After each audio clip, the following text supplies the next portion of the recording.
Amados hermanos, abramos nuestra Biblia. Abramos nuestras Biblias en 1 Corintios capítulo 2, versículos 6, 7, 8 y 9. ¿Me dan un amén cuando lo tienen? Amén. Dice así el apóstol Pablo a los Corintios, inspirado por el Espíritu Santo: sin embargo, hablamos sabiduría de entre los que han alcanzado madurez, pero no una sabiduría de este siglo, ni de los gobernantes de este siglo que van desapareciendo, sino que hablamos sabiduría de Dios en misterio, la sabiduría oculta que desde antes de los siglos Dios predestinó para nuestra gloria. La sabiduría que ninguno de los gobernantes de este siglo ha entendido, porque si lo hubieran entendido, no habrían crucificado al Señor de gloria. Sino como está escrito: cosas que ojo no vio, ni oído oyó, ni han entrado al corazón del hombre, son las cosas que Dios ha preparado para los que le aman. Bien, estuvimos hablando la última sesión de 1 Corintios, pues con la pausa que hicimos el miércoles pasado, pero la última sesión estuvimos hablando de que el capítulo 2, versículo 6, Pablo está diciendo: sí, en verdad sí hablamos sabiduría. El asunto es que hablamos sabiduría divina, no hablamos sabiduría de este mundo, sino sabiduría de Dios. Y pues aquí, como les hablé, Pablo cambia el foco de un tono sarcástico,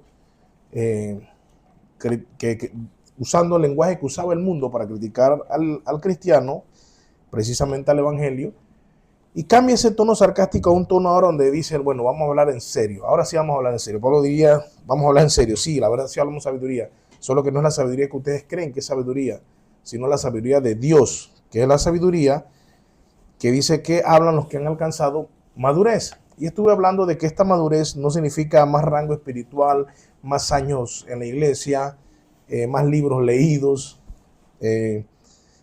No, tampoco trata de una madurez en cuanto a que se habla de la madurez entre los que predican o entre los que enseñan, sino que esta madurez que Pablo señala aquí es la conversión. Hablamos sabiduría, entre los convertidos.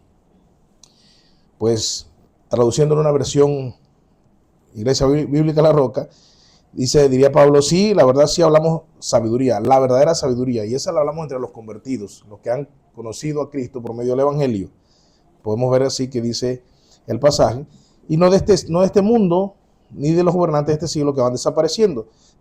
Luego dice: sino que hablamos sabiduría de Dios en misterio. ¿Qué quiere decir en misterio? Ya les expliqué que era algo que estaba oculto, porque dice la oculta. Pablo dice: hablamos sabiduría de Dios en misterio, la oculta. O sea, esta sabiduría es misteriosa en el sentido de que estuvo oculta, algo que no se había revelado y que ahora es revelado. Ya no es algo místico, sino algo que estaba oculto, que no se sabía, y que el hombre, por más sabio que se creía, no podía acceder a ese conocimiento. Por más filósofo, por más,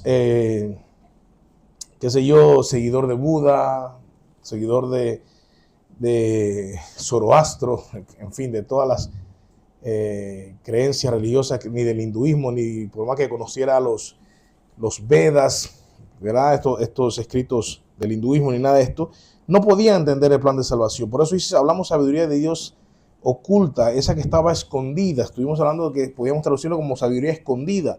¿Escondida de quién? Del hombre. El hombre no podía acceder a esta sabiduría. ¿Cuál sabiduría? Repasemos, era el evangelio.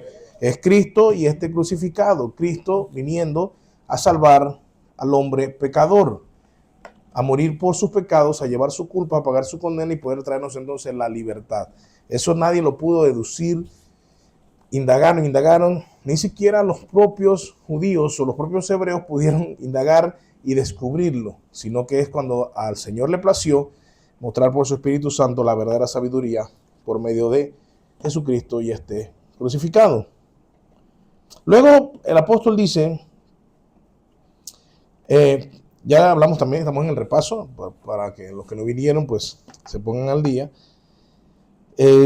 También dice aquí que esa sabiduría Dios la predestinó desde antes de los siglos para nuestra gloria. Estuvimos hablando también de que esa sabiduría, o sea, ese plan de salvación, Dios lo había diseñado antes, como dice Efesios 1, de la fundación del mundo, y había escogido salvar al hombre por medio de la locura de la predicación. ¿Ya? Eso estaba ya destinado, predestinado, desde antes de los siglos, antes de la creación del mundo, del universo entero en sí.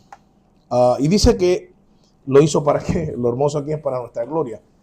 O sea, el Señor hace todo esto para su gloria, pero su gloria nos podemos decir, nos resplandece a nosotros y nos alumbra y se transforma eso en nuestra gloria. Y hoy pues entonces vamos a entrar en el versículo 8, ya habiendo repasado por entrar en el contexto, porque tenemos que ver los 4 versículos juntos. Veamos el 8, dice: la sabiduría que ninguno de los gobernantes de este siglo ha entendido. Porque si lo hubieran entendido, no habrían crucificado al Señor de gloria. Y lo primero que vamos a ver, yo le puse aquí la sabiduría que el mundo no entendió. La sabiduría que el mundo no entendió. Y aquí hay varias interpretaciones, pero quiero hablarle de algunas interpretaciones erróneas que a lo largo de la iglesia han estado a la par de la interpretación más correcta. Aquí pueden verla. Hay 2 interpretaciones principales para lo que se refiere aquí. Usted ve, algunas Biblias dicen los gobernantes de este siglo. Sin embargo, la palabra también se traduce más directamente del griego, los príncipes de este siglo. Los príncipes de este siglo. De hecho, siglo aquí, que se traduce como siglo, yo les hablé también que se podía traducir como eternidad, como se podía traducir, que es la palabra eón, que se podía traducir también como el sistema del mundo, se podía traducir también como, ¿qué otra palabra les dije que podía usar? Sistema del mundo. Siglo, obviamente siglo también puede ser siglo, pero en el contexto me está hablando a mí y a usted, pues, del sistema del mundo. Ahora, los príncipes entonces de este sistema del mundo, aquí aún así la gente se separa en 2 grupos que están igual. Si le prestan atención van a notar algunas cosas. Los príncipes, dice una explicación, los príncipes son los líderes religiosos judíos y las autoridades romanas que participaron en la crucifixión de Jesús. Esa es una, vamos a analizarla. Esa es una. Los príncipes son los líderes religiosos judíos y las autoridades romanas que participaron en la crucifixión de Jesús. Vamos a ver si esa es la correcta o vamos a ver si es la que sigue, que es también una que muy por allí se menciona, ¿no? Los príncipes son poderes o gobernantes espirituales malignos que actuaban detrás de los agentes humanos, y esta postura fue defendida por intérpretes como Orígenes. ¿Cuál es Orígenes? Estamos hablando del siglo II. Siglo II. Esta postura fue defendida por Orígenes.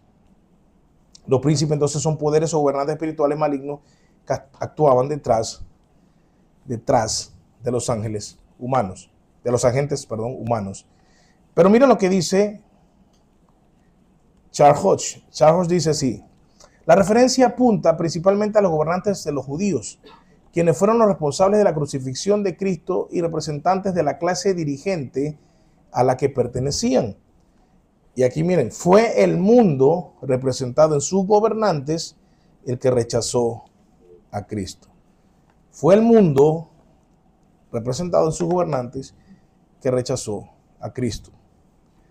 Realmente, aunque Orígenes menciona seres espirituales, principados, como le llaman algunos, y todo esto, detrás de los gobernantes,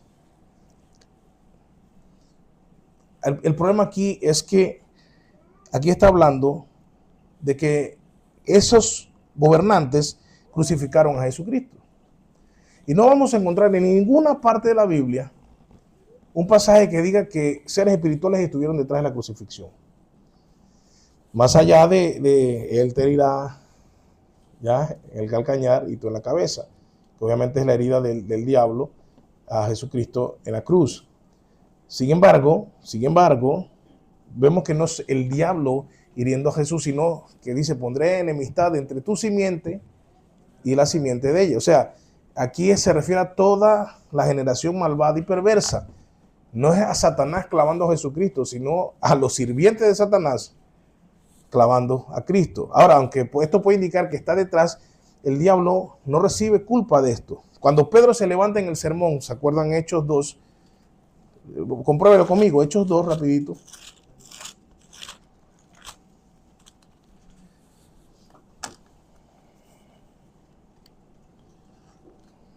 Ahí son donde los tienen. Hechos 2, versículo 23. Vamos del 22 y el 23. Vamos, 22 y 23. De hecho, bueno, alguien que me ayude y lo lea también para que pueda participar. Varones israelitas, escuchad estas palabras. Jesús el Nazareno, varón confirmado por Dios entre vosotros con milagros, prodigios y señales que Dios hizo en medio vuestro a través de él, tal como vosotros mismos sabéis. Ajá, ahora con esa voz poderosa le así y lento, el 23. A este entregado por plan predeterminado y el previo conocimiento de Dios, clavasteis en una cruz por manos de impíos y le matasteis. ¿A quién culpa aquí Pedro, inspirado por el Espíritu Santo? A todo el pueblo que le crucificó, pero me refiero a seres espirituales u hombres. Hombres. Dice, que ustedes clavaron y no, yo no veo a Pedro viendo de que al aire de que ustedes se miró porque de hecho vemos la respuesta, después de ellos dice, ¿qué hacemos entonces? Vemos que esto no lo vemos en reacción a los espíritus ni seres espirituales, ¿no? Sino que realmente, como dice Charles Hodge, es el pueblo, el hombre fue quien crucificó y como vemos allí dice, mataste a Jesús. Entonces, decir que este pasaje de 1 Corintios se está refiriendo a seres espirituales, pues está fuera de la teología, porque vemos que los que crucificaron a Jesús, como bien dijo Pedro, fueron los hombres. Aún nos queda otra pista que ya se las voy a decir ahorita. Pero habiendo dicho entonces, respaldando lo que dijo Charles Hodge, pues vamos a ver entonces algo que el contexto nos enseña.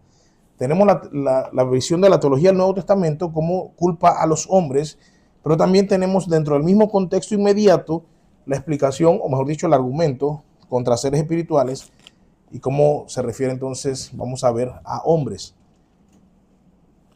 El versículo 6, alguien que ahí mismo en 1 Corintios, ya lo leímos, pero que vuelva a leer el versículo 6 para que todos lo escuchemos.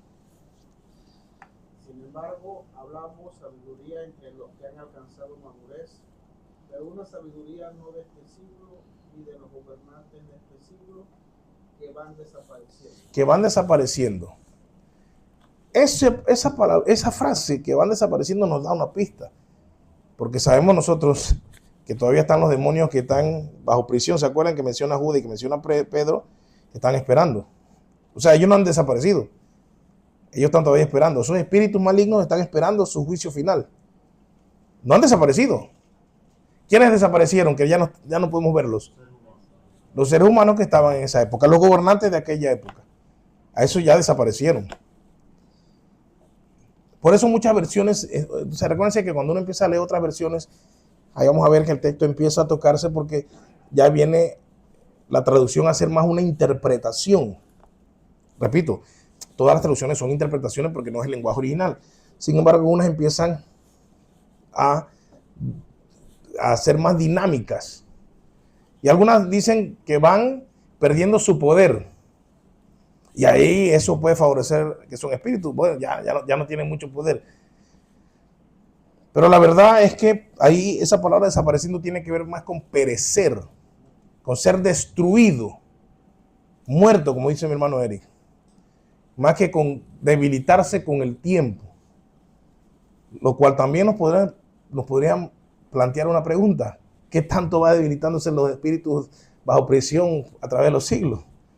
Ya eso nos va a meter en otro lío de suposiciones que no nos llevan a ningún lado. Sin embargo, cuando ponemos que son hombres, que son humanos, se acaba el problema. Tenemos entonces el argumento neotestamentario de que se dice que los hombres fueron los que crucificaron y mataron a Jesús. Y tenemos el contexto inmediato que nos dice que se refiere a personas de carne y hueso. ¿Ya? Lo cual entonces encaja mejor con los gobernantes humanos temporales que con seres espirituales. Ahora, ¿qué quiere decir eso? Entonces Pablo está diciendo que esta sabiduría ninguno de los príncipes o grandes hombres de este mundo llegó a entender. Y eso inclusive valida más el mensaje que Pablo está diciendo. Pablo está diciendo que los gobernantes poderosos, y noten esto, que Pablo ya había dicho que gobernantes que eran hombres de influencia o poderosos, como le llaman en el mismo capítulo 1, ¿se acuerdan? 1, versículo 27, sino que Dios ha escogido los necios del mundo para avergonzar a los sabios, y Dios ha escogido los débiles del mundo para avergonzar a los que es fuerte. Y esto que usted ve allí, que va junto con el versículo 26 que dice, no hubo muchos sabios entre ustedes, ni muchos poderosos. ¿Se acuerdan cuando hablé que poderosos eran hombres de influencia? Hombres con poder monetario, hombres con influencia en el poder, hombres que podían manipular. Entonces, Pablo aquí vuelve a contrastar de nuevo el hecho de que estos gobernantes no entendieron lo que era la verdadera sabiduría. Y tampoco entendieron el evangelio. Por eso crucificaron a Jesús. Pero los que no eran poderosos según términos humanos, pues el Espíritu Santo, y eso vamos a ver lo que sigue ahorita, sí le plació mostrarle lo que es el evangelio. O sea, noten que Pablo sigue todavía enseñándonos que los criterios humanos se equivocan al lado de los criterios divinos que son perfectos. ¿Estamos? Entonces Pablo está diciendo, si no les quedó claro que los poderosos gobernantes a Dios no les importa, sino que Dios le importa a quien ha llamado como su hijo, quien, como dice el versículo 1, capítulo 1, versículo 24, más para los llamados, tantos griegos como judíos, Cristo es poder de Dios y sabiduría de Dios. ¿Se dan cuenta? Para los llamados. Aquí no importa si eres débil, si eres fuerte, si eres poderoso, si eres muy sabio. Aquí el asunto es si eres llamado. Ese es el asunto. Si eres llamado, la sabiduría de Dios va a llegar a ti por medio del evangelio. Si eres llamado, el evangelio va a tener sentido para ti. Si eres de los que Dios llamó, el evangelio va a tener sentido. Antes, en el desayuno, Guada me hizo una pregunta sobre Jesús. Y yo se la respondí.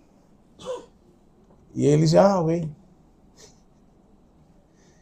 Y mi mamá le dice, ¿seguro? ¿No tienes preguntas? ¿No seguro? Y dice, sí, ya.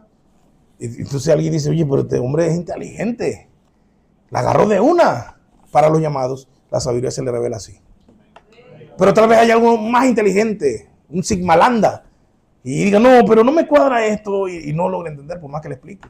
Por más elocuente que sea, por más brillante que sea yo. La mente sabia no va a entenderlo. Le va a chocar. Tal vez otro diga, oye, pero Guada, ¿cómo se graduó? ¿Qué estudió? Fue sigmalanda. Y Guada dirá, bueno, yo no leo ni mucho libro. Pero cuando le expliqué me dijo, ok.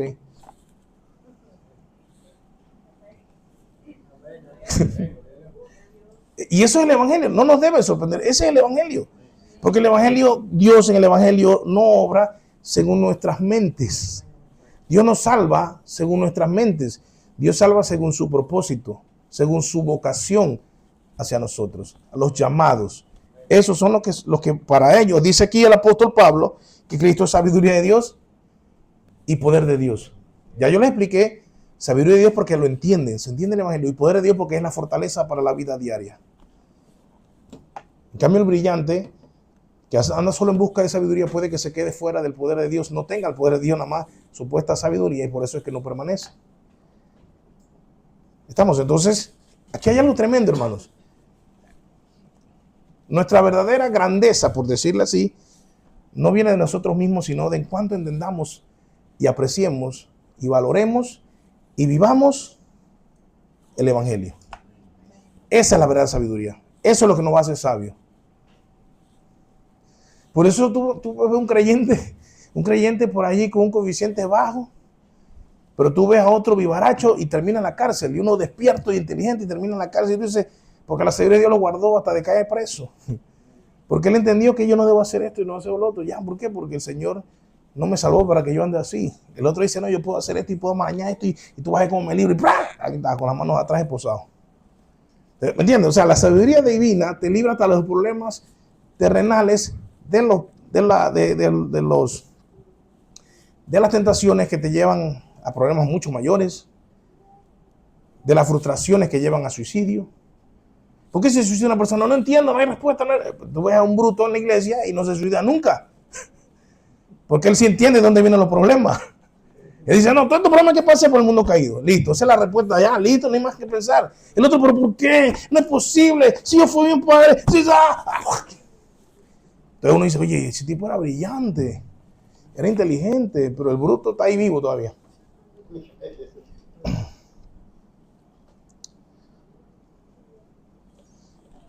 ¿Han escuchado el dicho que dice, el cementerio está lleno de valientes? Entonces, la sabiduría de Dios, hasta en las cosas cotidianas que nos causa gracia, muestra que el evangelio está superior a cualquier, mira, escucha, y aquí Pablo lo plantea, a cualquier sabiduría mundana, humana, está superior. Está superior. Cuando Salomón fue hecho el hombre más sabio de toda la tierra, ¿se refería solo entre los judíos? Se refería a toda la tierra. La reina de Saba viajó kilómetros tras kilómetros con su caravana. ¿Y qué dice? Tanto en la Biblia etíope, que se llama Kebra Nagas, usted puede encontrarla por ahí, se escribe Kebra, así con K, Kebra Nagas.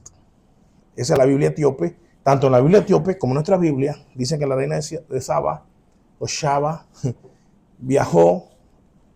¿Por qué? A escuchar la sabiduría de Salomón.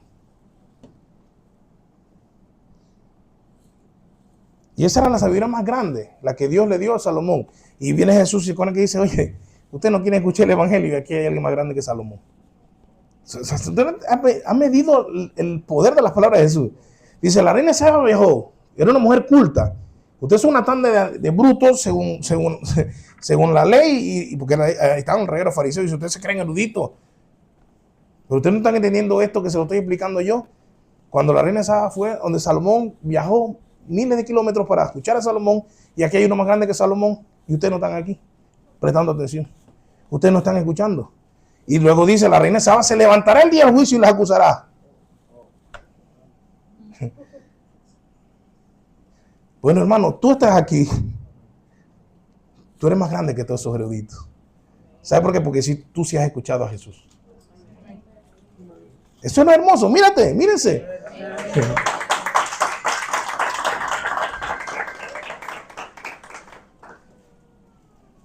Ustedes son el motivo de vergüenza para muchos sabios de este mundo. Montones de sabios de este mundo te admirarán el día del juicio cuando te vean a ti al lado del Señor. Y ellos con toda su sabiduría humana a ver que no les sirvió para nada. De verdad que es hermoso esto, hermano. Ahora, hay algo aquí tremendo. Dice que si ellos hubiesen entendido el evangelio, no hubieran crucificado a Jesús. Pero noten que no dice Jesús, dice, no hubieran crucificado al Señor de gloria. Algunos dicen, muéstrame en la Biblia dónde dice que Jesús es Dios. Y yo le digo, yo no sé si el Señor de gloria significa algo. O yo no sé qué hombre aquí, a ver, entre los caballeros que hay aquí, ¿cuántos son dignos de ser llamados Señor de gloria?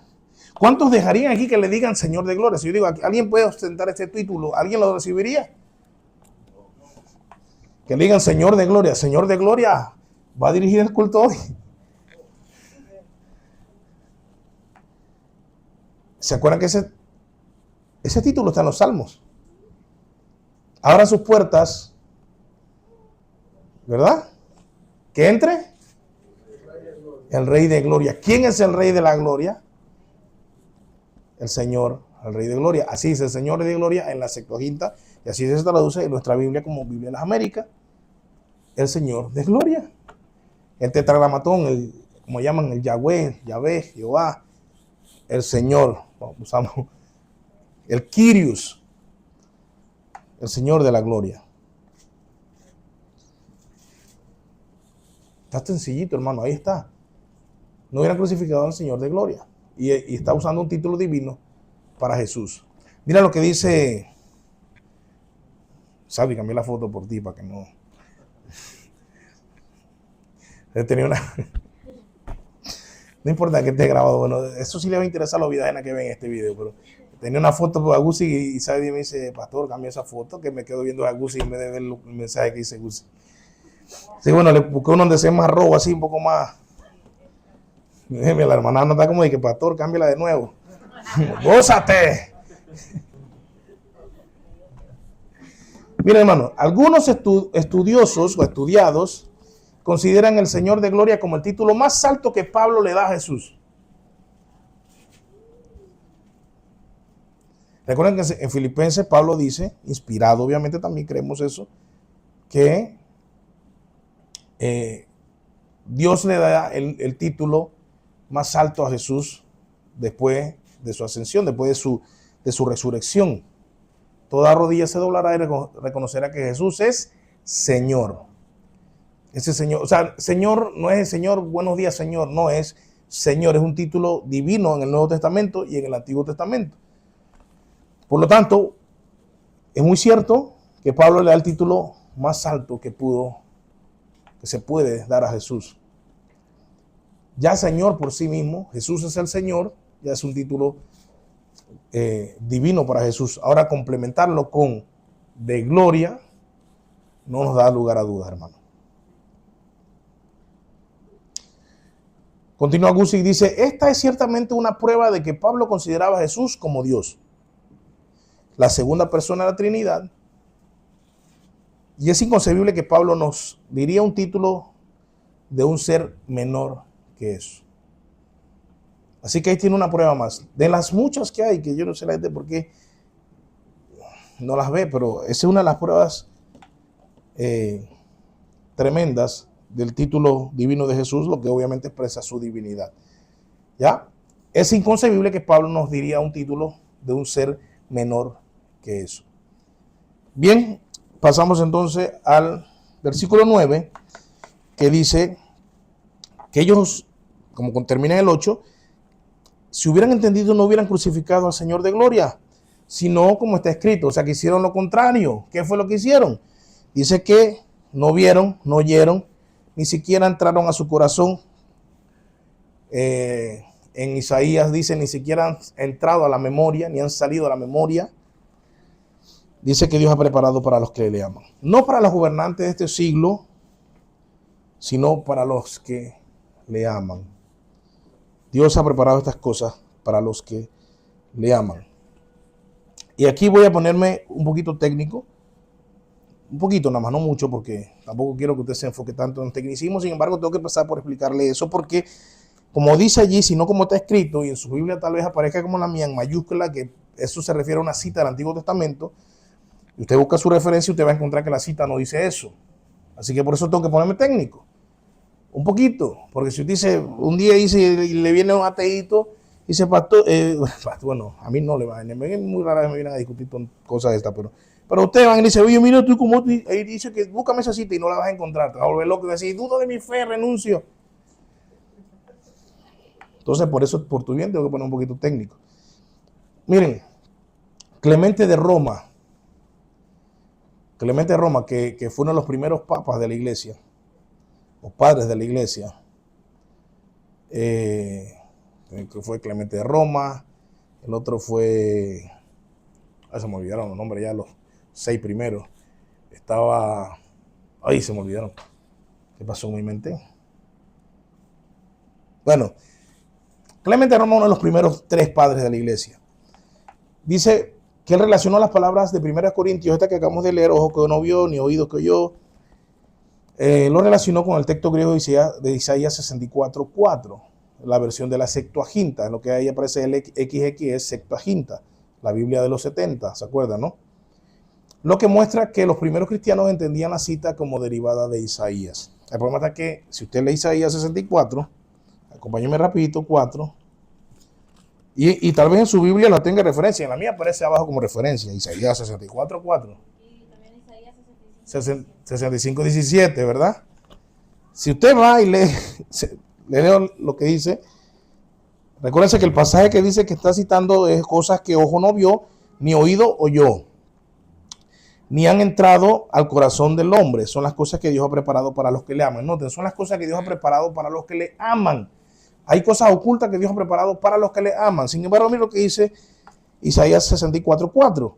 Desde la antigüedad no habían escuchado ni dado oído. Hasta ahí parece que está usando el lenguaje, claro que sí. Ni ojo había visto, ¿verdad? El problema es que dice a un Dios fuera de ti. Y eso ya no tiene que ver con lo que Pablo está hablando. Aquí nos topamos con un punto, hermano, que no te hagas dudar de tu fe. Te doy una cosa. El Espíritu Santo dio libertad a los hombres neotestamentarios para darle giros a algunos pasajes que no significaban exactamente lo que significaron en su tiempo. Eso Dios lo hizo dentro de su providencia, y eso queda entonces como la interpretación de ese pasaje, la que, por ejemplo, Pablo le da. Eso cierra con el canon, hermano. O sea, no es que nosotros íbamos a estar agarrando pasajes y cambiándole su sentido. El Espíritu Santo, como recuérdense que el Evangelio va mostrándose de forma progresiva, fue mostrando a los apóstoles. Esto se llama el método, hablando de los métodos hermenéuticos, ¿se acuerdan? Los que estuvieron, el método apostólico. ¿Se acuerdan que hicieron una tarea inclusive del método apostólico? Donde los apóstoles entonces le dan interpretaciones a pasajes que no tenían esa interpretación, y en el Nuevo Testamento adquieren esa interpretación. Pablo dice aquí, eso, aunque no está descabellado, noten que tiene sentido. Ni habían visto un Dios fuera de ti. Claro, ese Dios que no había visto fuera de ti se refleja en el Evangelio. Aunque no es precisamente, Pablo dice que eso que está realmente apuntando es al Evangelio, donde Dios se muestra como nunca se había mostrado. ¿Ya? Ya lo que sigue, ni siquiera, esta es la frase que toman y que Dios ha preparado para los que le aman, ¿no? Es lo que Pablo sintetiza en que obrar a favor del que esperaba en él. Noten, ahora el hombre que esperaba en él, en Dios, pero Pablo dice que Dios, aquí es el que está esperando, pero ahora Dios es el que hace. ¿Te das cuenta? Ahora leemos el 65:17, ahí mismo cerquita. Pues he aquí yo creo cielos, no entendemos que hay otro tema aquí. He aquí yo creo cielo nuevo y una tierra nueva. Eso no es lo que Pablo está hablando. Y no serían recordadas las cosas primeras ni vendrán a la memoria. Ahora, esa parte va son cosas que Dios, ni han entrado al corazón del hombre. Ahora usted dirá, pero corazón, memoria. Si usted busca allí, Sasso, corrobórame que la palabra memoria en Isaías 65:17, memoria, es la palabra hebrea lev. ¿Y lev significa? Corazón. Listo. Lev significa corazón.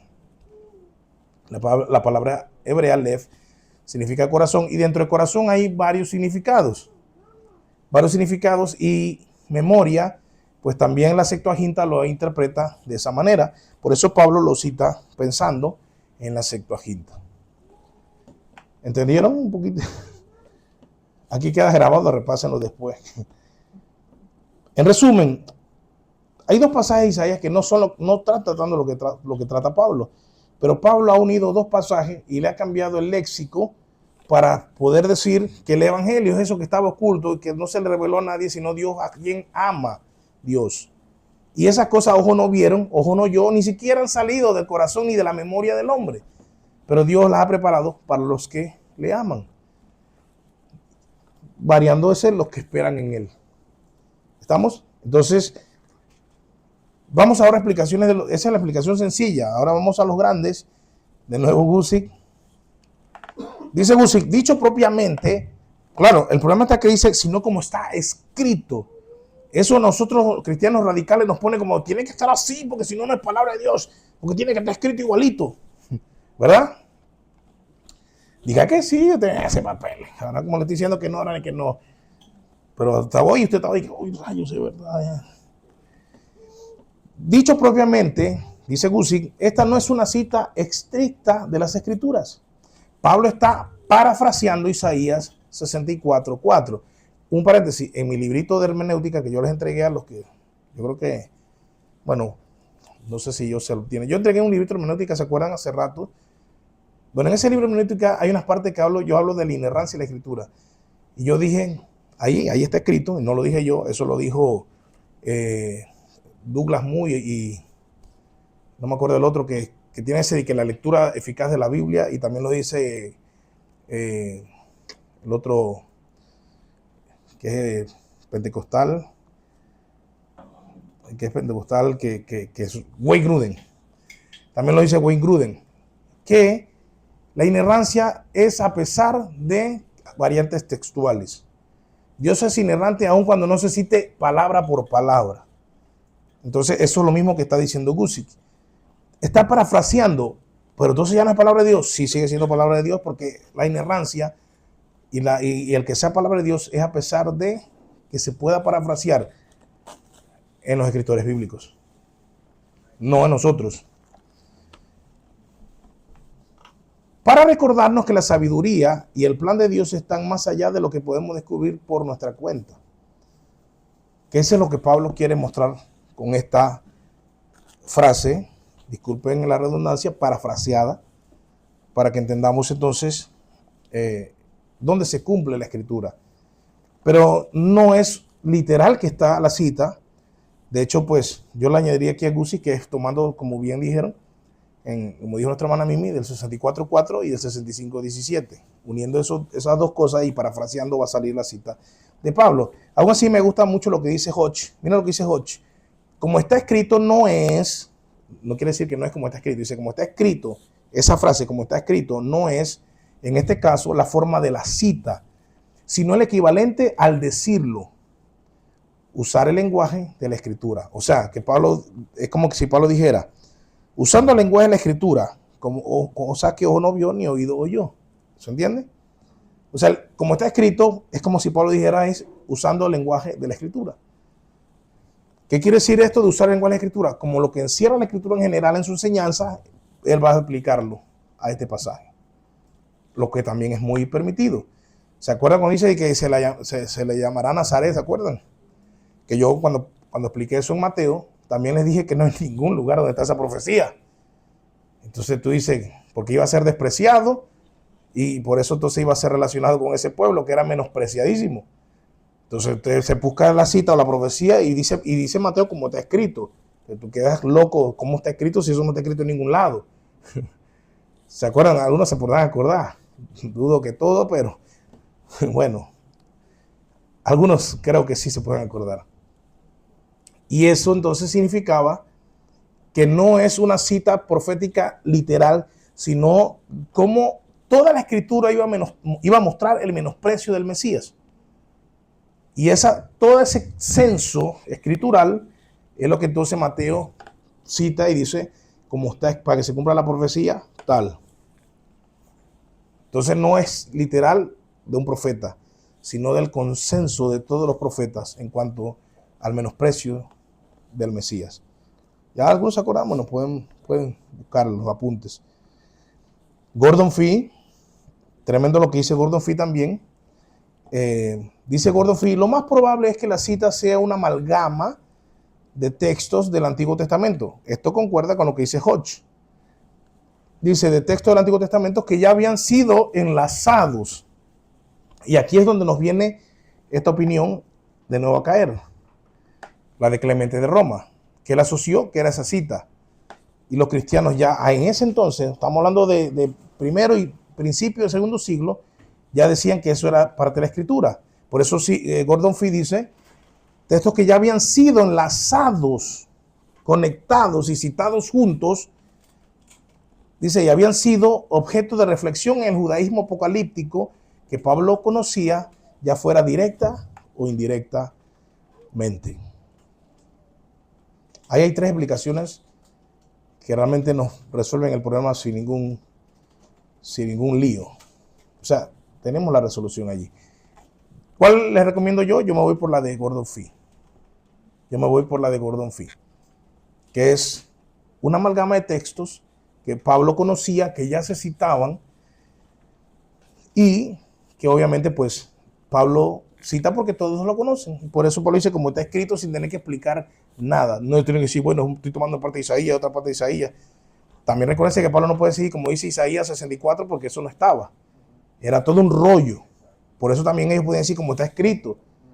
Y eso está escrito en un solo rollo y esa cosa, todo está escrito pues como aquí y allá, pero sigue estando escrito en el mismo rollo. No existía de que Isaías 64:4, Isaías 65, eso no existía. De hecho no existió hasta después del siglo XII. Y algo más que quiero añadir es que algunos, inclusive, ¿sabe dónde aparecía este texto? Ya sí aquí, que algunos se fueron, algunos ateitos o agnósticos han dicho que entonces esta carta de los Corintios fue escrita mucho después, digamos en el 150 después de Cristo. ¿Y por qué dicen eso? Le añaden más de 90 años de diferencia. ¿Por qué? Porque hay textos gnósticos. Hay uno que se llama la Ascensión de Moisés, otro se llama el Apocalipsis de Elías, donde este pasaje sí aparece. Entonces dicen, no, mira, es una prueba de que la carta de primera a los Corintios se escribió fue después porque Pablo cita esos textos gnósticos, lo cual sería un problema. Aquí les voy a dar detalle un poquito más avanzado para los que les interesa. Tampoco si usted no lo entiende y sabe que la ascensión de Elías, de Moisés ni el Apocalipsis de Elías, no le meta mente, no se preocupe por eso. Eso lo dejo ahí para que después cuando quieran ver el video y quieren investigar puedan hacerlo. No se me vuelva gnóstico, nada más se lo digo. No se me vaya a traer el gustito ahí de la curiosidad, que la curiosidad mató al gato. Pero lo que quiero decir es que ese argumento aparece. Tal vez en alguna Biblia estudio le puede aparecer eso, de que esa frase por Orígenes, casualmente Orígenes, que ya mencioné hace un rato, dijo que era tomado de allí. Pero eso es un problema, porque es un anacronismo. No puede Pablo haber tomado eso de allí porque Pablo escribió esa carta mucho antes que los gnósticos existieran como gnósticos y que los libros esos que son citados existieran. Listo, habiendo resuelto lo que le interesa a la sabiduría humana, avancemos entonces. Después Pablo dice, como al final del versículo 2, que esas son cosas que Dios ha preparado para los que le aman. Y este es un texto que hemos escuchado mucho en los funerales. Se murió el hermano y dice, bueno, él está allá con las cosas que el Señor ha preparado para los que le aman. ¿Cierto? Escuché este texto favorito en los funerales. Bueno, imagínense, hermano, cosas que ojo no vio ni oído yo. El hermano ahora está disfrutando de esas cosas que Dios ha preparado para los que le aman.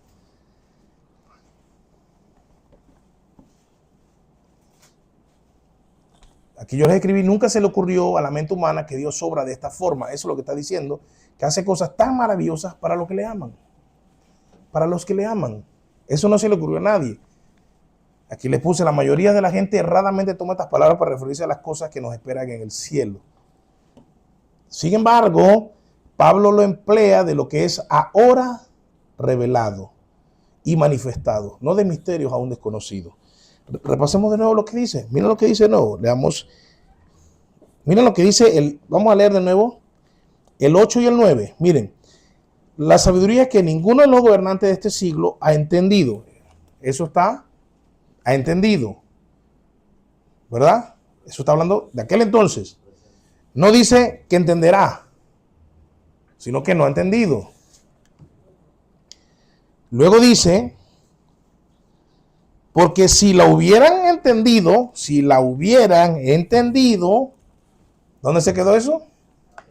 En el pasado, ¿se dan cuenta? Porque si lo hubieran entendido, ¿qué no hubiera pasado? Dice, no hubieran crucificado al Señor de gloria. Ojo, si no, o sea, no le entendieron. ¿Por qué no lo entendieron? Porque crucificaron a Cristo. Y eso significa, dice, que muestra en ellos la escritura, ojo que no vio, o sea, no, ojos que no vieron. Perdón, sí, ojos que no vieron a Jesucristo como el Rey de Gloria, oídos que no oyeron el mensaje del Evangelio, ni siquiera han entrado al corazón del hombre, por eso lo crucificaron. Entonces, Pablo no está hablando de cosas que vendrán en el futuro. Pablo está diciendo, ustedes lo conocen ahora por el Evangelio. O sea, había misterios, hablando de cosas ocultas, escondidas, pero el Evangelio nos las trae a nosotros y nos las revela. El Espíritu Santo por medio del Evangelio. Esas cosas no le entendieron los que crucificaron a Jesús, porque si no, no lo crucifican. Imagínense que, no, este hombre es el que va a salvarnos de nuestro pecado, no lo crucifiquen. Pero como no lo entendieron, crucifíquenle. Lo crucificaron. Por eso no oyeron ni vieron. Pero nosotros sí. No son cosas que veremos en el cielo, son cosas que entendemos. Cuando tú entiendes ya por qué Cristo descendió, tomó forma de hombre, tomó cuerpo humano y se entregó por ti y por mí. Esas son las cosas maravillosas, hermano. ¿Qué puede ser más maravilloso que esto? Si yo te dijera, hay algo más maravilloso que decirte que no vas a sufrir eternamente porque Cristo pagó el precio que tú debías pagar y ahora Él te ha hecho libre y vas a vivir eternamente, felizmente con Él. ¿Qué podría ser más maravilloso que eso? Pensemos un poquito. Dígame, ¿qué puede ser más maravilloso que eso? Seguimos pensando y no vamos a encontrar nada. Va a llegar aquí la madrugada y no vamos a encontrar nada. Amanecerá y se irán para sus trabajos y seguirán sin encontrar nada. Nada es más maravilloso que eso. Pero por ahí iglesias que dicen, bueno, esas cosas ha preparado Dios para los que le aman. Él debe estar ahorita corriendo por las calles de oro, nadando en el mar de cristal. No sé cómo nadaríamos en un mar de cristal, pero sería como cuando yo era niño que mi mamá mojaba el piso y yo me arrastraba así. Será así que nadaría, pues.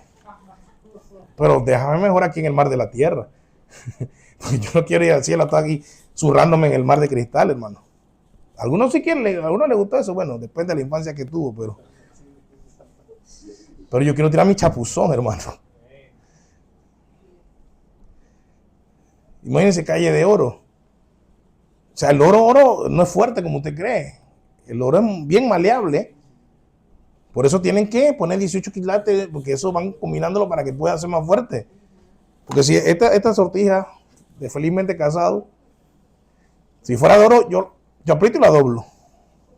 Pero no puedo porque no es oro puro, puro, puro. Ahora, Dios va a tener, si fuese literal, las calles de oro serían de oro de verdad. Entonces imagínate eso, tú comiendo. No creo que sería muy agradable hacer un poco de cardio ahí. Pero la gente dice, sí, está disfrutando de las mansiones celestiales. No, hermano, es que nuestra mente se maravilla ante lo que viene porque nosotros estamos pensando todavía como carnales. Pero lo más maravilloso que el Evangelio nos muestra es que somos perdonados para no sufrir eternamente, sino para vivir con Cristo eternamente. Y dice,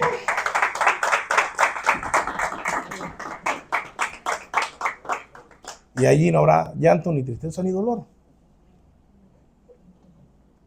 Tú te imaginas todo lo que tú has sufrido llorando por dolor. Todo lo que tú has sufrido frustrado. Tú sabes cuando eso no esté, tú sabes lo que significa que esos sentimientos no estén. ¿Tú te imaginas? Por ahí salen unos ignorantes ateos diciendo, es que hermano, el ateo, ay Señor. Salen unos ignorantes diciendo de que ahí la gata de Schrödinger y que ¿tú te imaginas eso en el cielo donde está feliz? Debe aburrir uno de estar tan feliz todo el tiempo. Es que son tan tontos. Y por ahí sale otro de que no, hombre, debe ser muy aburrido un lugar donde no haya nunca dolor y todo sea felicidad. Eso eternamente feliz es una desgracia. Porque, ¿qué pasa, hermano? Es que ellos no han entendido, siguen con su mente carnal. Claro, ahorita aquí, si tú no tienes problema, el propio desequilibrio del mundo, como muchos en Suiza y en esos países súper avanzados y de tranquilidad absoluta, terminan matándose porque su vida no tiene diversión. Pero no quiere decir que su tranquilidad signifique felicidad. Porque el hombre puede estar con todo lo que necesita. Mira, si Eric me dice, yo le digo, Eric, ¿qué necesita para ser feliz? Eric me va a decir esto, esto y esto. Y sabes una cosa, yo se lo doy. Y le aseguro que no es feliz. Pero no es porque no pueda ser feliz con esas cosas. Es que en este mundo caído, la felicidad no se nos va a dar completamente porque nosotros somos personas caídas y aún la felicidad nos quema. Sí. ¿Usted escucha cuando los hombres le dicen a la mujer, oh, como tú que querías pelear? Ahí está, esa es la mayor prueba. No podemos estar en paz. Estamos demasiado tranquilos. Hay que buscar algo para pelear. Eso es para las mujeres. ¿Han visto el meme del tipo este que llega y el hombre está ahí? Mi amor, vamos al centro. Sí, mi amor, dale. Oye, pero ¿qué es lo que te pasa? Ah, ok, dale. Pregúntame de nuevo. Mi amor, vamos al centro. ¿Y qué vas a hacer al centro? No voy a comprarme ropa. De nuevo vas a comprar. No tienes suficiente ropa. No, pero claro, lo que pasa es que tú me quieres ver con lo mismo trapo. Ya, él dice lo que quería la pelea, tranquilo. ¿No han visto un meme de eso? Yo he visto varios memes de eso. La hizo feliz peleando. No, eso es un meme que da risa, pero dentro de todo lo que está ahí, hay un mensaje. Nosotros no podemos hablar nuestra felicidad aquí en la tierra, que es una porquería de felicidad, al lado de la verdadera felicidad. Porque el gozo verdadero y eterno jamás aburre, jamás es infectado porque es gozo puro.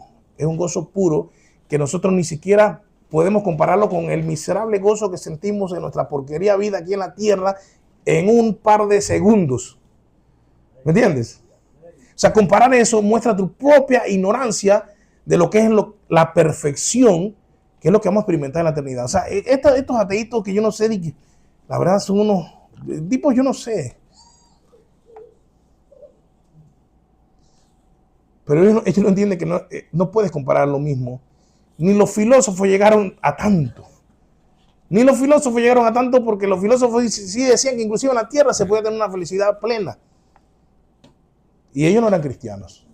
Aristóteles, Platón, Epicurio, Zenón de Sitio. Podemos meter hasta a Diógenes de Sinope, que a su manera era feliz y envidiado por Alejandro Magno. Pero estos nuevos filósofos y ateos son una tanda de bárbaros. En fin, no voy a seguir criticándolos en mi video. Pero si escuchas eso, no te pongas de que será verdad que la felicidad me aburre. Porque aquí lo que te aburre no sería la felicidad, sería tu corrupción. ¿Entiendes? Tu propia corrupción te impide disfrutar de lo pleno. Te impide disfrutar de lo pleno. ¿No te has pensado que cuando tienes algo y tú estás feliz, tú mismo empiezas a buscar la traba de tu felicidad? ¿Has escuchado el dicho de que parece muy bonito para ser cierto? Eso no aparece aquí. Eso es el lenguaje corrupto de nuestra propia insatisfacción a pesar de lograr lo que tengamos que lograr para ser feliz.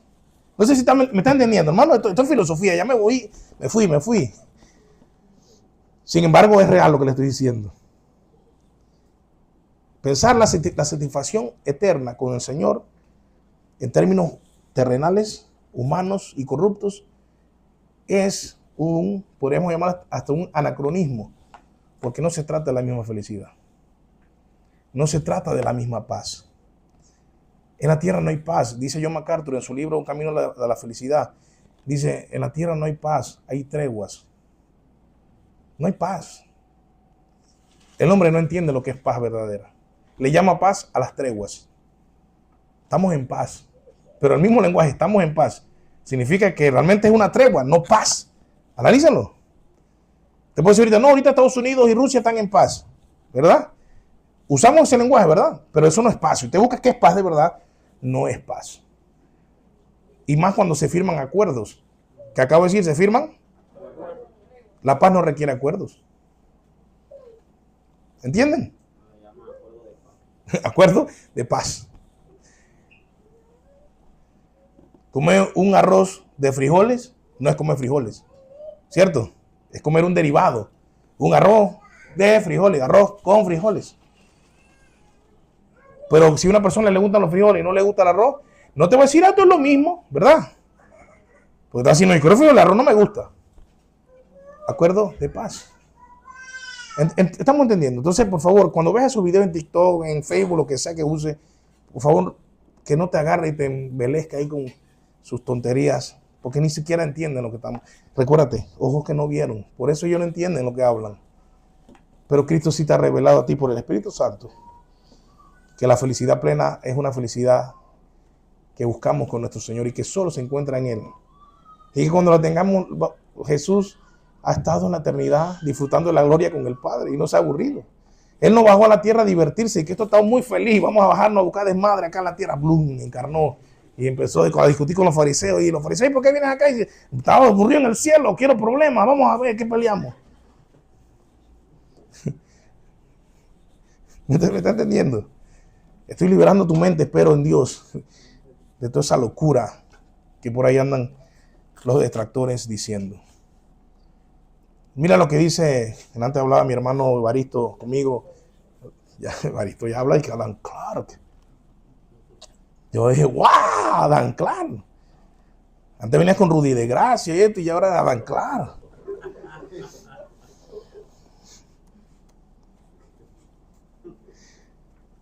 Antes venías y que con Manuela Ruiz. Yo le dije a Dan claro. Mira lo que dice Dan Clara. Estas palabras, y esto Dan Clara es, hermano, 1600. ¿Verdad, Barito?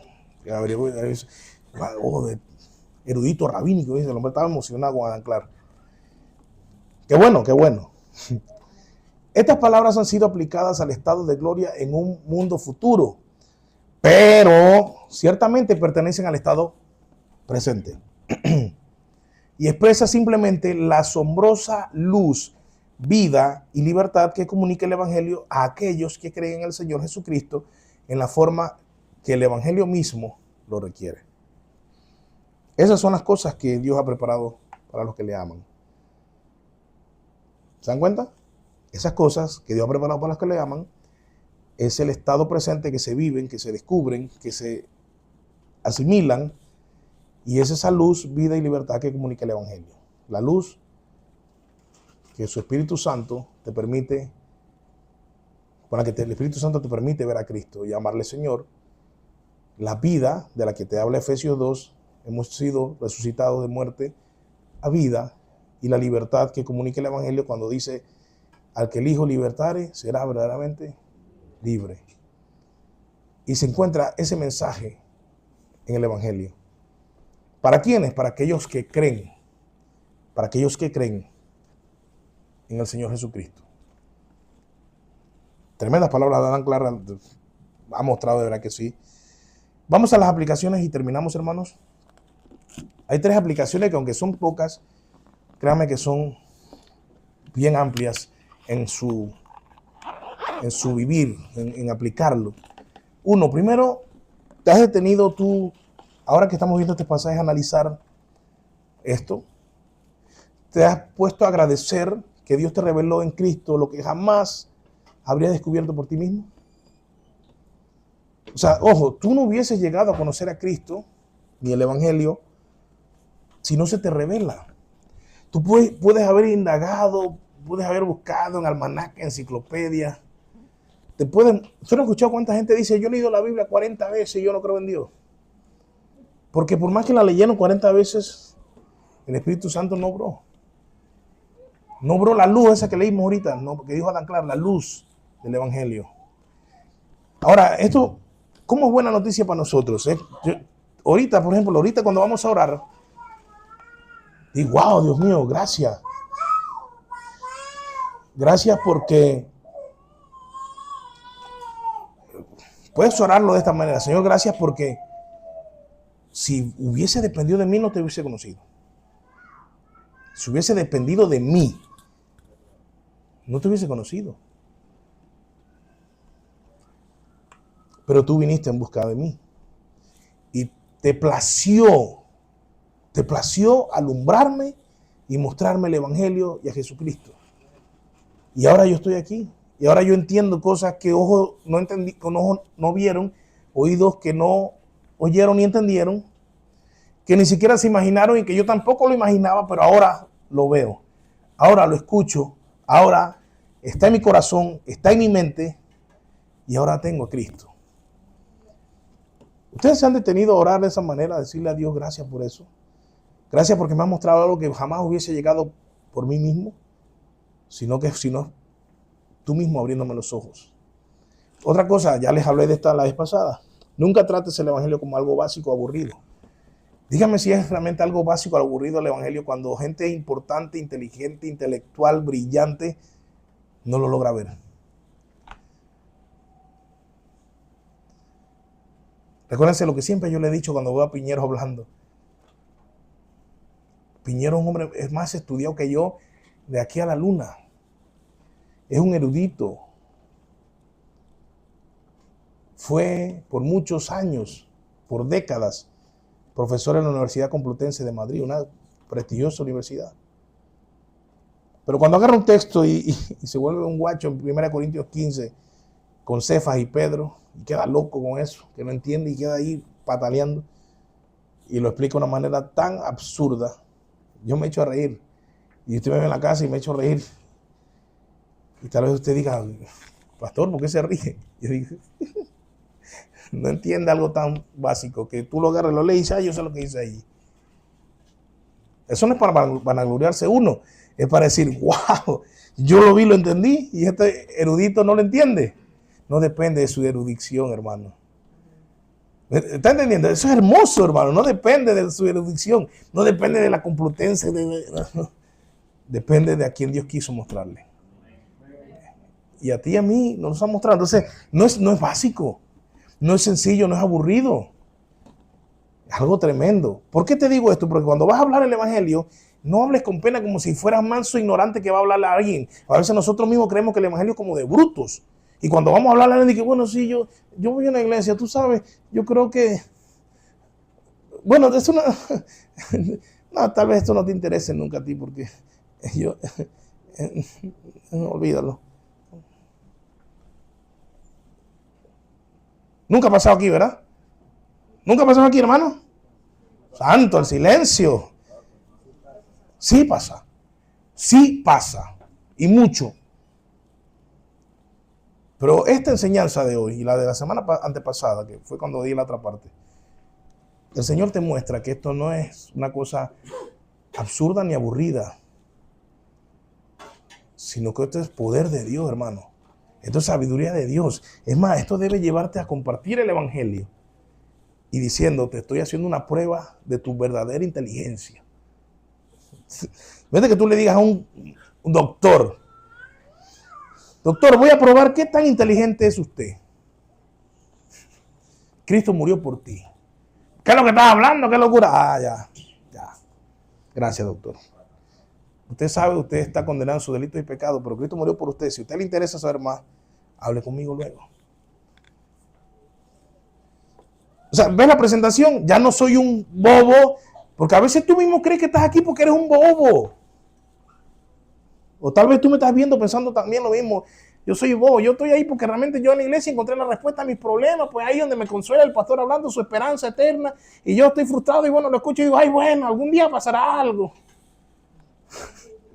O me equivoco, hermano, yo sé lo que estoy hablando.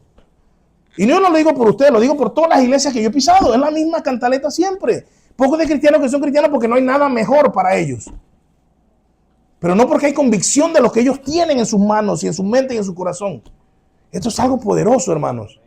Por eso cuando Piñero se equivoca, yo me río y me gozo. Y digo, bruto. Según el mundo eres inteligente, pero para Dios eres bruto. Y yo que soy un bruto para el mundo, para Dios soy brillante. Eso va contigo, Piñero. Tú no me intimidas con tus títulos. Eso cambia tu evangelismo, hermano, ¿o no? Tú empiezas a pensar que tú de verdad, tú tienes una cosa valiosa, hermano, en tus manos. No es cualquier mensaje. O sea, deja de mostrarte al mundo como un acomplejado que vas a la iglesia porque ahí es donde puedes tener amigos. Yo he escuchado a personas decir que no, yo voy a la iglesia porque yo necesito relacionarme con la gente y como a mí nadie me quiere en la iglesia, todos me abrazan y ahí son todos te amamos, eres nuestro hermanito. ¿Cómo va a predicar esa persona? Dígame. Con ese mismo complejo. Y el que le predique, que es más sabio que él en el mundo, va a decir, no hombre, no, yo no quiero ser parte de Satán de loco. No quiero ser parte de Satán de bobos. Te lo estoy diciendo y esto es verdad.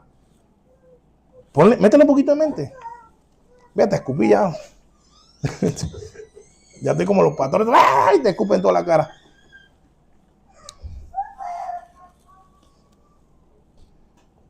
O sea, ¿me están entendiendo, hermano? No te estoy regañando, estoy dándote valor para que evangelices con valor. Para que evangelices sin vergüenza. Tú sabes, cuando yo me paro y toco mi guitarra, esto que la iglesia tanto me critica a mí. Cuando yo me paro la guitarra y toco como un maestro la guitarra. Y tú sabes la satisfacción que me da cuando me dicen después que, ¿cómo tú aprendiste a tocar así? ¿En qué escuela estudiaste? Papá, Dios me enseñó. Hermano, ¿y cómo? Yo, Dios me enseñó, ¿qué te parece? ¿Pero cómo te enseñó? ¿Bajó del cielo? Bueno, Dios me enseñó. Eso pasa. Toca más que yo, no, tú tocas más. Entonces Dios me enseñó. Busca a tu maestro como Dios. Estás hasta la guacha. Y soy cristiano porque soy un monstruo en la guitarra. Y tú eres un bulto. Busca de Dios. Él te puede llevar a otro nivel.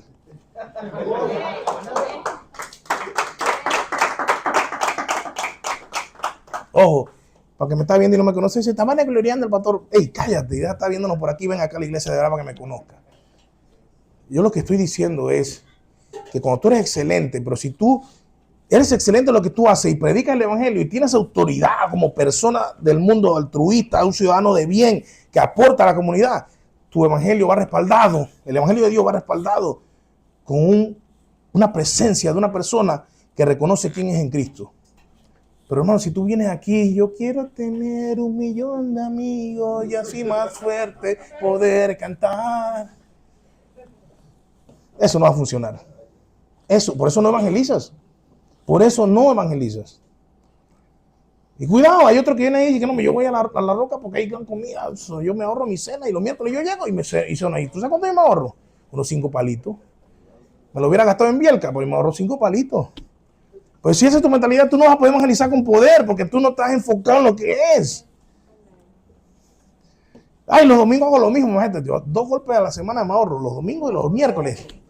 Estamos hablando de $10 mínimo. Al mes son $40 que me ahorro. Ahí ya hay pago basura, internet y agua. Y ahorro. O sea, hermanos, así no vamos a poder evangelizar con poder. Por eso les dije, es una frase, pero tiene mucho. Yo podría predicar solo de esa frase.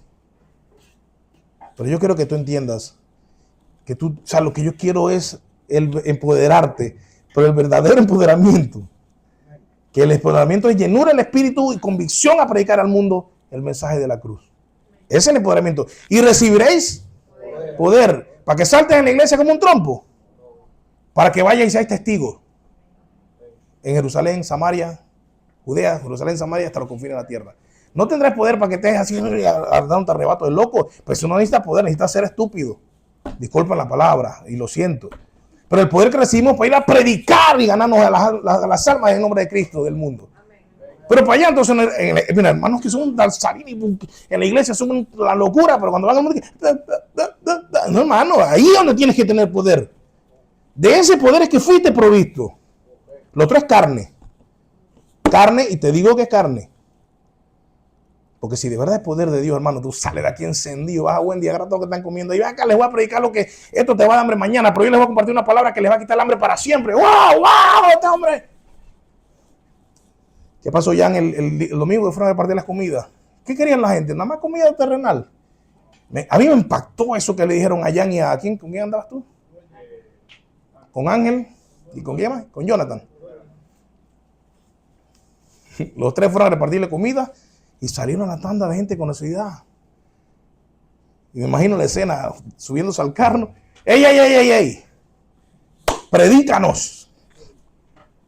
Escucha eso, Barito. Bueno, a Titín lo dejaron. Eso es un tema que hablaremos después tú y yo.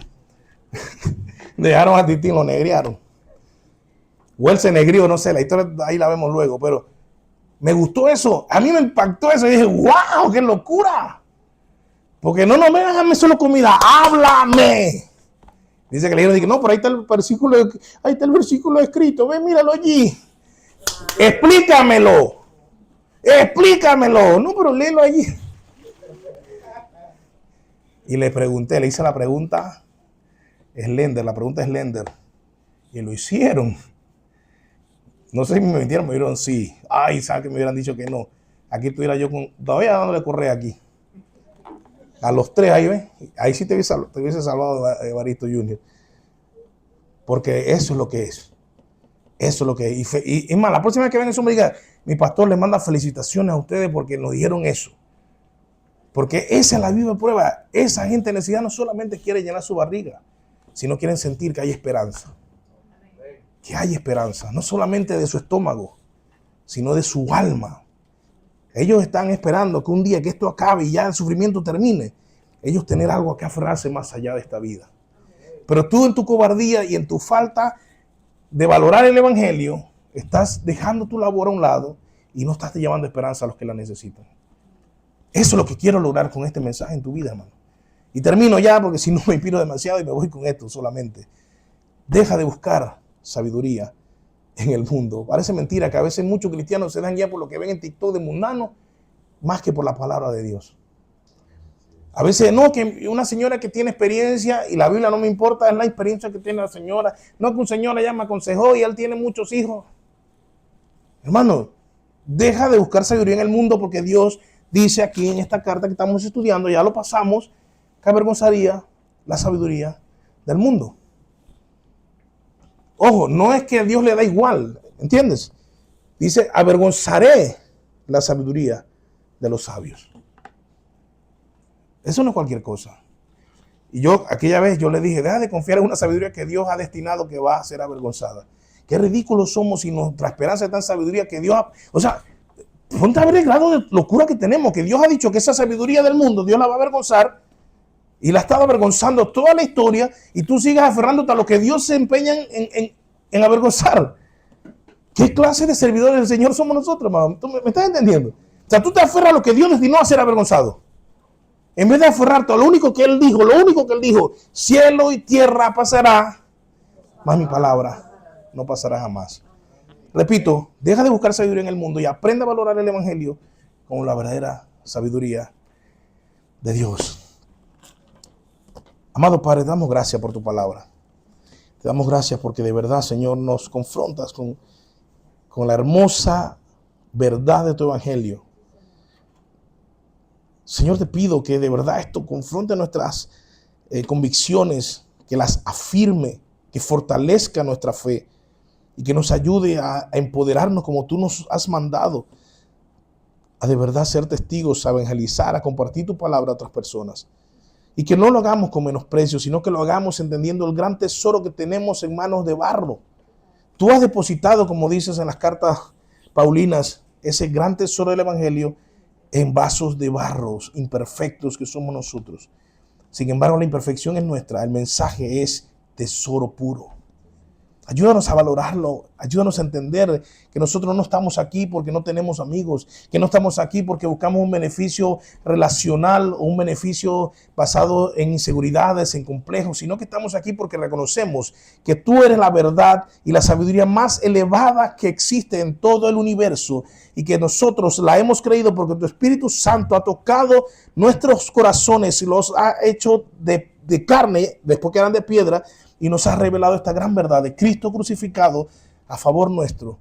Y que nosotros podamos responder cada día a esta gran verdad y vivir nuestra vida a la luz de esta tremenda y hermosa verdad, Señor. Señor, recuérdanos la mañana, recuérdanos lo pasado y todos los días hasta que tú vengas. Que esta verdad brille en nuestros corazones y esté presente en nuestras mentes. Cada vez que recordamos por qué somos creyentes, por qué somos cristianos y por qué tú has preparado todas estas cosas como medio del Evangelio para los que te aman. Y también recordamos las palabras de Juan, cuando él dijo, te amamos porque tú nos has amado primero. Y si tú no nos hubieses amado, nosotros no te amaríamos. Pero nos amaste y nosotros te amamos. Fortalece nuestra vida, fortalece nuestro evangelismo, fortalece nuestras convicciones, refuerza nuestra fe.